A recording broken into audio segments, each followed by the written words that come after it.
তোমাদের মধ্যে অনেকেই আমার কাছে জানতে চেয়েছো যে আমি ভিডিও কখন বানাই। দেখো, এই ভিডিওটা বানানো ঠিক রাত্রেবেলা, তখন হয়তো মোটামুটি ওই 9টা সাড়ে 9টা বাজে। সেই সময় আমি ভিডিওটা আসলে ঘরটা ছিল অগোছালো, তো ঘরটা গোছানো নিয়েই শুরু করলাম। প্রথমে জামা কাপড়গুলো যা ছিল সব ভাঁজ করে রাখলাম আর আলমারিতে তুলে রাখলাম। আর এখানে ছিল আমার সব থেকে পছন্দের একটা এরিস্টোনের সেট। তোমাদের কেমন লাগলো অবশ্যই কমেন্ট করে জানিও।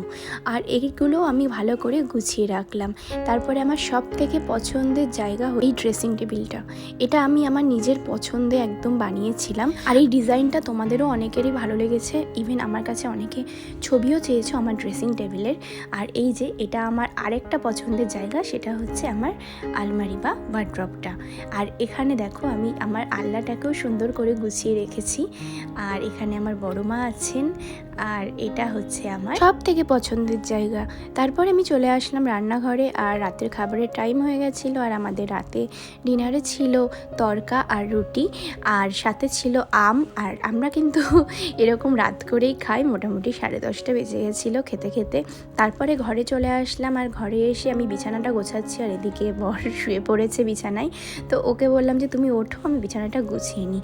তারপরে একটা বিছানার বেড কভার চেঞ্জ করলাম। কিন্তু কদিন আগে আমরা দীঘায় গেছিলাম, আর দীঘায় গিয়ে আমি পুরো কালো ভূত হয়ে বাড়ি এসেছি।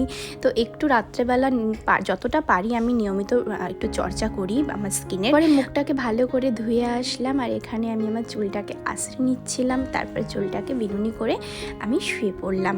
তো তোমাদের কার কার আমার এই ভিডিওগুলো ভালো লাগে অবশ্যই কমেন্ট করে জানিও, তাহলে আমি আরও এরকম ভিডিও তোমাদের সাথে শেয়ার করব। আর এটা হচ্ছে আমার সব থেকে পছন্দের ঘর। তো দেখো, এইটাই আমার শ্বশুরবাড়ি, আমার বরের ঘর, যেটা এখন আপাতত আমার, কারণ এখানে সমস্ত জিনিস এই ঘরে আমারই আছে, আমার বরের কোনো জিনিসই এই ঘরের মধ্যে নেই। তো তোমাদের কেমন লাগলো ভিডিওটা অবশ্যই কমেন্ট করে জানিও। টাটা।